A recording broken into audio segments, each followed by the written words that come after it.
pense que la première des choses qu'on peut dire par rapport au Sud, ou à l'outre-mer plus généralement, c'est le fait que la biodiversité est la plus riche dans ces zones. Ce n'est pas du tout dans les parties vers le nord ou vers le sud, mais le côté tropical, la ceinture tropicale, est l'environnement le plus favorable à l'éclosion de la multiplicité des espèces. Toute action humaine impacte d'autant plus cette biodiversité, et les impacts dont je parle sont visibles surtout dans ces zones. L'une des raisons, c'est que les activités anthropiques, ce qu'on appelle, qui concernent l'extraction des ressources, la pêche par exemple, a fait un certain nombre de dommages que nous avons bien, nous scientifiques, documentés depuis un certain nombre d'années. Mais depuis plus récemment, ce qu'on voit, c'est les impacts du changement climatique sur cette biodiversité. Le fait que l'océan, qui est le principal régulateur du climat, par exemple, soit en état de réchauffement, entraîne une modification des habitats et une disparition d'un certain nombre d'espèces dans les zones les plus affectées, qui entraînent des migrations, par exemple, de poissons, et donc qui ont des conséquences économiques non négligeables sur les îles adjacentes ou les pays adjacents.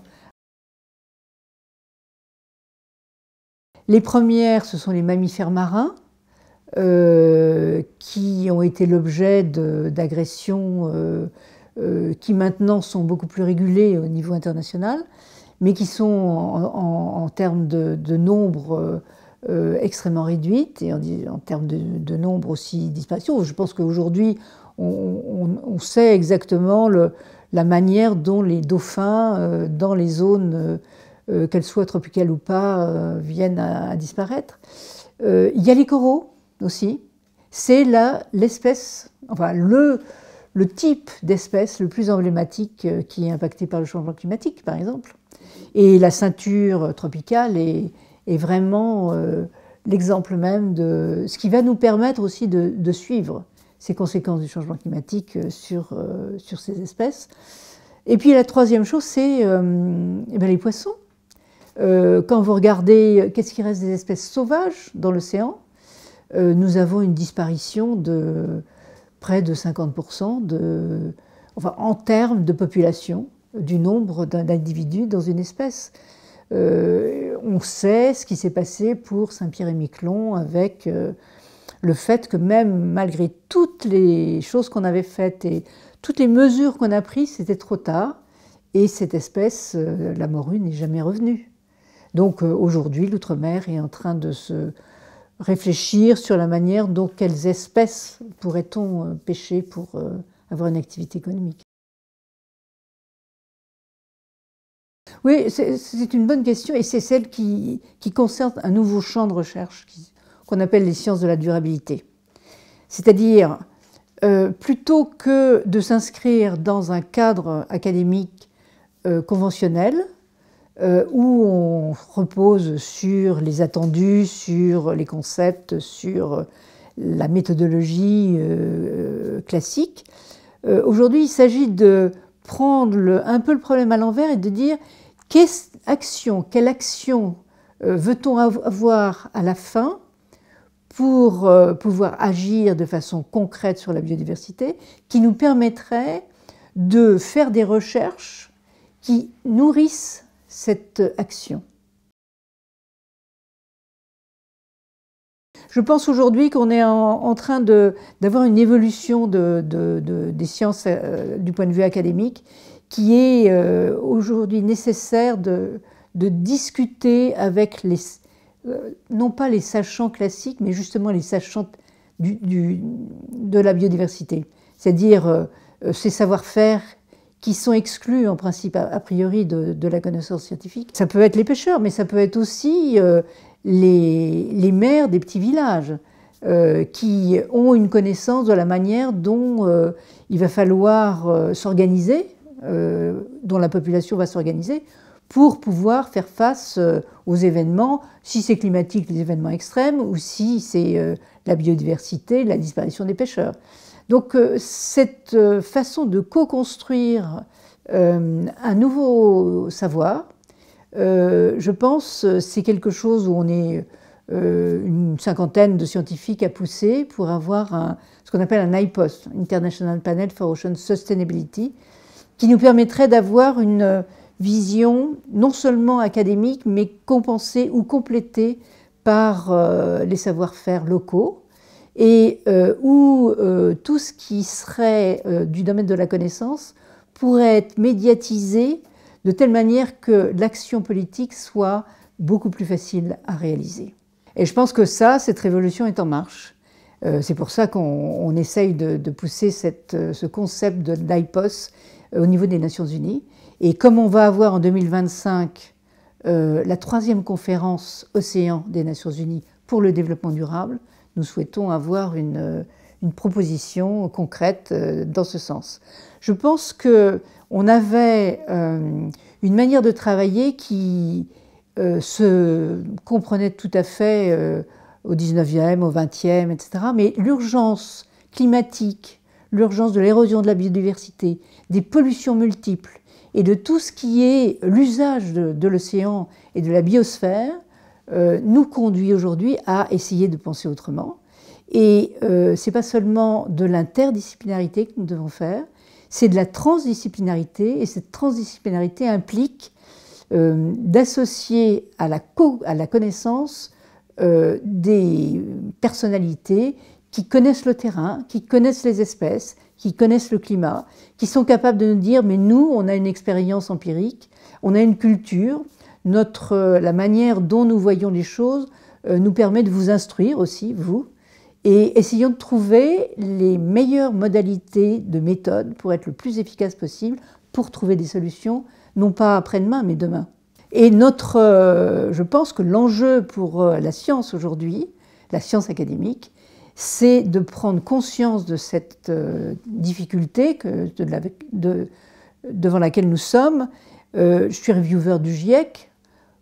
Quand on voit le résumé pour les décideurs, je pense que seuls les scientifiques peuvent comprendre ce qu'il y a dans ces résumés. Et donc il y a tout un travail de médiation à faire. Et la médiation, jusqu'à présent, la recherche scientifique a laissé ça un petit peu de côté en disant que c'était de la com, alors que je pense aujourd'hui que la médiation est justement quelque chose d'absolument central dans l'évolution des sciences. Et cette manière de voir aussi cette co-construction et cette science transdisciplinaire, je pense que c'est maintenant qu'il faut la construire. La médiation dont je parle, c'est cette connaissance, comment la traduire dans un langage vernaculaire, ou comment la traduire en termes qui soient suffisamment concrets pour que chacun puisse comprendre. Mais c'est aussi valable vis-à-vis des politiques. C'est-à-dire que c'est vraiment une simplicité qui n'est pas seulement à l'égard de n'importe qui travaille sur un terrain, mais aussi à l'égard des sachants qui sont, eux, dans un domaine d'action réelle qui va modifier l'environnement. Moi, je pense que l'océan est assez paradigmatique parce qu'il concentre l'ensemble des impacts et des modifications qui vont avoir dans l'avenir des conséquences énormes. Si, par exemple, l'océan régule le climat, et donc si il n'y avait pas l'océan, on ne serait pas à la surface de la Terre. Et donc si on continue à avoir, par exemple, des concentrations de CO2 que l'océan absorbe, des gaz à effet de serre qui s'accumulent et qui augmentent la température, il y aura un moment où on va avoir un tipping point, c'est-à-dire l'océan ne sera plus en mesure de réguler l'ensemble et de la circulation océanique et de compenser l'acidification. On perd de l'oxygène jusqu'à quand? S'il n'y a plus d'oxygène, les écosystèmes vont être endommagés, etc. Donc, par exemple, en ce sens-là, moi je crois que la notion de développement durable peut prendre l'océan comme représentant à la fois d'un phénomène planétaire, d'un phénomène physique, chimique, et aussi de l'origine du vivant et de son évolution. Et pour nous, de quoi s'agit-il demain? Il s'agit aussi d'avoir un espace qui nous permet d'avoir une bonne atmosphère, d'avoir un bon habitat, d'avoir de l'alimentation, et puis de pouvoir se mouvoir, non pas en conditions alarmistes le long des côtes, mais aussi en conditions confortables pour que nous puissions vivre normalement. Je pense qu'à cet égard, le fait d'avoir l'UNOC en 2025 va nous permettre d'attirer l'attention là-dessus. Et ce sont les grands États insulaires, c'est-à-dire les petits États insulaires, enfin on dit les grands États océaniques, et c'est ceux du Sud qui sont les plus impactés par l'ensemble de ces changements. C'est là qu'il faut travailler, c'est là qu'il faut aller, c'est là qu'il faut suivre, c'est là qu'il faut monitorer tout. Et puis pour aussi avoir un développement durable. J'insiste là-dessus puisque 2030, on a une stratégie du développement durable qui va jusqu'en 2030. En 2030, il faut que l'ensemble des pays soient susceptibles au niveau des Nations Unies de dire on va faire ceci, on va faire cela, etc. Et on a 16 objectifs du développement durable qui doivent être synthétisés dans le 17e, qui doivent coordonner une vision de la planète qui soit confortable, bien-être du vivant, où l'équité sera reconnue et où la pauvreté sera en tout principe éradiquée, et sans guerre aussi. L'océan est le dernier environnement naturel que nous ayons sur Terre. C'est le dernier environnement sur lequel nous avons des possibilités d'exploration inimaginables, puisque c'est le moins connu, la biodiversité. Vous avez 230 000 espèces dans l'océan, on en compte plus d'1,5 million, presque 10 fois plus sur Terre. Et pourquoi? En grande partie parce que nous n'avons pas assez exploré. Pas seulement forcément, il peut y avoir d'autres explications. Et donc, en ce sens-là, c'est important. Et puis, une deuxième chose, cet espace, demain, ça sera un capital. Quel usage ferons-nous de l'océan demain? C'est la question qu'il nous faut résoudre aujourd'hui.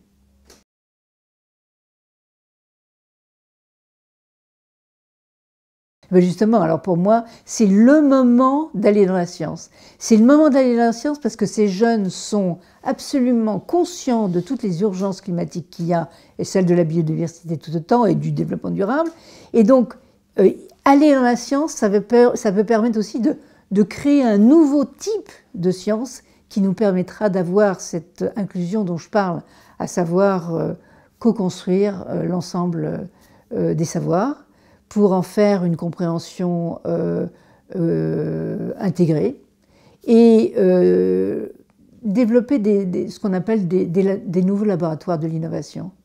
Parce que ce qui est en train d'être construit, et surtout le Sud est tout à fait à l'origine de ça, ce sont des laboratoires d'innovation en sciences sociales et humaines, mais qui essayent d'intégrer l'ensemble des autres. Et ce n'est pas la physique ou la biologie ou la chimie qui sont à l'origine de ça. Ce sont les sciences humaines et sociales, et puis ce sont ceux qui sont dans la pratique.